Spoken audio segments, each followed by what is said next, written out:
Nosso estudo de hoje está no livro de Atos dos Apóstolos, capítulo 19, versículo 11. E Deus, pelas mãos de Paulo, fazia maravilhas extraordinárias. Emmanuel comenta na lição 74 do Caminho, Verdade e Vida, Mãos Limpas. O Evangelho não nos diz que Paulo de Tarso fazia maravilhas, mas que Deus operava maravilhas extraordinárias por intermédio das mãos dele. O Pai fará sempre o mesmo, utilizando todos os filhos que lhe apresentarem mãos limpas. Muitos espíritos mais convencionalistas que propriamente religiosos encontraram nessa notícia do Ato dos Apóstolos uma informação sobre determinados privilégios que teriam sido concedidos ao apóstolo. Antes de tudo, porém, é preciso saber que semelhante concessão não é exclusiva. A maioria dos crentes prefere fixar o Paulo santificado sem apreciar o trabalho militante.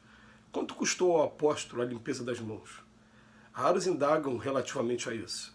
Recordemos que o amigo da gentilidade fora rabino famoso em Jerusalém, movimentara-se entre elevados encargos públicos, detivera dominadoras situações. No entanto, para que o Todo-Poderoso lhe utilizasse as mãos, sofreu todas as humilhações e dispôs-se a todos os sacrifícios pelo bem dos semelhantes. Ensinou o Evangelho sob zombarias e açoites, aflições e pedradas. Apesar de escrever luminosas epístolas, jamais abandonou o tear humilde até a velhice do corpo. Considera as particularidades do assunto e observa que Deus é sempre o mesmo Pai, que a misericórdia divina não se modificou, mas pede mãos limpas para os serviços edificantes junto à humanidade. Tal exigência é lógica e necessária, pois o trabalho do Altíssimo deve resplandecer sobre os caminhos humanos. Mais uma vez, nós vamos observar dois aspectos do estudo que o Emmanuel traz hoje para a gente. O primeiro aspecto que ele diz para a gente é dizer que o trabalho do apóstolo não é um trabalho exclusivo. A gente lembra que tem uma passagem do Evangelho que Jesus fala da árvore, uma árvore frondosa, e que os galhos, as folhas, somos cada um de nós. Aliás, até Paulo de Tarso repete também, mas ele fala sobre ministérios. Ele fala que cada galho somos, né, cada ministério. E o que ele vem dizer para a gente aqui? Em primeiro lugar, para que a gente seja utilizado pelo Pai, basta que a gente se coloque na posição daquela pessoa que quer sinceramente ajudar. Nós vamos lembrar aqui um fato bastante discutido, né? Judas Iscariote, aquele que traiu o Cristo durante os 3 anos que ficou ao lado do Cristo, pregou a boa nova e praticou curas. Por quê? Porque até aquele momento ele estava ao lado do Cristo. Então a gente vai observar sim, quando você se coloca sinceramente à disposição, o trabalho aparece. Né? Mas, sabendo que o ser humano é falho, que o ser humano ainda precisa de muitas experiências até chegar ao seu quadro evolutivo mais completo, o que acontece? A gente sabe que a gente tem aí as nuances do caminho.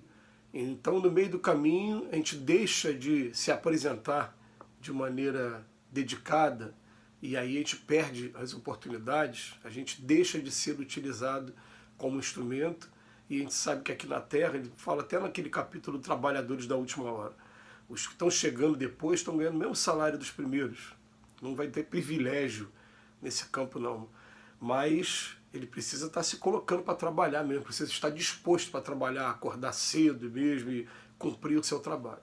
O que ele vem falando, gente? Em primeiro lugar, ele vem falando assim que não é privilégio mesmo, em definitivo. É muito comum a gente ouvir pessoas que estão conhecendo o Evangelho há pouco tempo e maravilhados com essa ou aquela experiência pessoal, que até usam Deus, né? O nome foi o Deus que me proporcionou.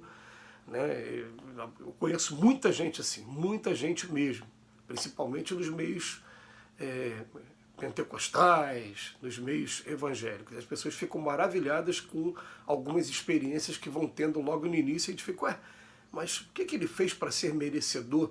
Ele simplesmente desenvolveu a vontade, eu tenho vontade de modificar, eu quero trabalhar e que se coloca para trabalhar. Então quando você se coloca para trabalhar, é claro que se eu estou mais próximo de uma pessoa que está precisando de uma palavra amiga, de alguma coisa, eu vou ser utilizado como instrumento para que aquele trabalho aconteça. Mas o texto de hoje vem falar de mãos limpas, aí chega no segundo momento do comentário, que eu também vou aproveitar.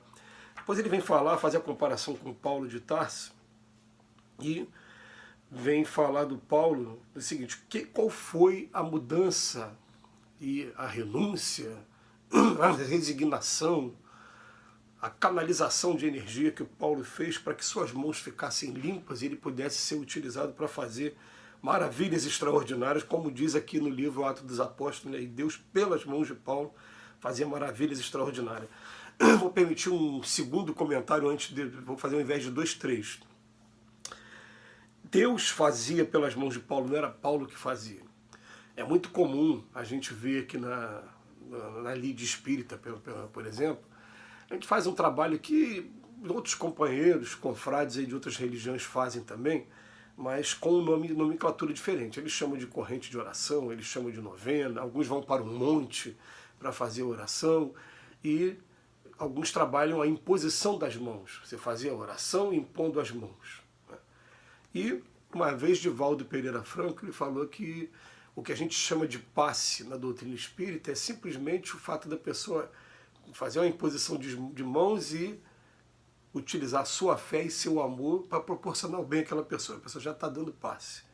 Mas a gente começa a observar nos lugares em que esse tratamento acontece, que você observa uma ou outra cura e de repente a pessoa fica achando que foi ela que praticou aquela cura, quando na verdade Deus, pelas mãos daquela pessoa, fez maravilhas. Enquanto você está no galho com ele, dessa árvore frondosa, você está fazendo essas maravilhas. Agora, a hora que você se afasta, você fica aquela folha seca que vai sofrendo aqui na distância. Um segundo comentário, então, voltando agora, é simplesmente a renúncia, tudo o que aconteceu com Paulo para que o Paulo se tornasse merecedor de ter essas mãos limpas e fazer esse trabalho maravilhoso. E Emmanuel faz questão de dizer alguns pequenos detalhes, que em primeiro lugar ele foi um rabino famoso em Jerusalém, que movimentaram-se entre elevados encargos junto com a autoridade também e dinheiro também, detivera dominadoras situações. No entanto, para que o Todo-Poderoso lhe utilizasse as mãos, primeiro ele se isolou três anos no deserto, refazendo seus conceitos e convivendo com os cristãos mais primitivos. Inclusive cristãos que não o conheciam, porque se o conhecessem o temeriam, porque sabiam que ele estava perseguindo e tinha até tirado a vida de alguns daqueles irmãos do primeiro momento. Mas ele vem falando que ele foi escolhido para levar o evangelho aos gentios, aqueles que não estavam preparados, porque Jesus até fala no evangelho para os discípulos, fala: não vá com o gentio primeiro, procure primeiro os filhos da casa de Israel, porque esses estão mais preparados para ouvir a boa nova. Mas o Paulo de Tarso daí pediu para ir falar com os gentios. Então ele falou sobre zombarias, açoites, aflições, pedradas, né? E escreveu as suas epístolas e nunca abandonou a sua profissão de tecelão. Ficou o tempo todo com tear, produzindo tapetes, produzindo tecidos, né, para que ele pudesse sobreviver também. Então, o que ele está querendo dizer com isso? Ele continuou no trabalho honesto e, ao mesmo tempo, fazendo o trabalho dele. Tem gente, isso aqui é maravilhoso para a gente raciocinar, que a gente sempre que tem a oportunidade, a gente chama atenção, não só para Paulo também, mas até para o próprio Pai, quando esteve aqui, o próprio Cristo. O que o Cristo fez? Ele tinha 4 momentos na vida dele. Ele tinha o trabalho dele, Jesus jamais deixou de trabalhar também como carpinteiro, assim como Paulo jamais deixou de ser tecelão. Ele tinha os momentos de lazer dele, Paulo também tinha, Jesus estava na casa da sogra do Pedro, estava transformando a água em vinho no casamento, estava indo para a casa de Zaqueu para almoçar com ele. Jesus, inclusive, era considerado aí por alguns glutão e beberrão. Está lá nas Escrituras. Mas Jesus tinha 2 momentos que é o que falta. A maioria de nós tem trabalho e tem lazer.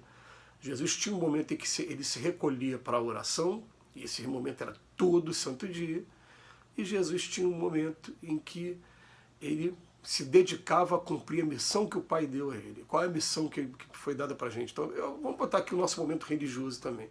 Então, que a gente possa meditar nisso, comparando aqui com a lição de hoje com Paulo de Tarso, e procurando observar nossas mãos limpas à disposição do Pai. Que Jesus nos abençoe hoje e sempre.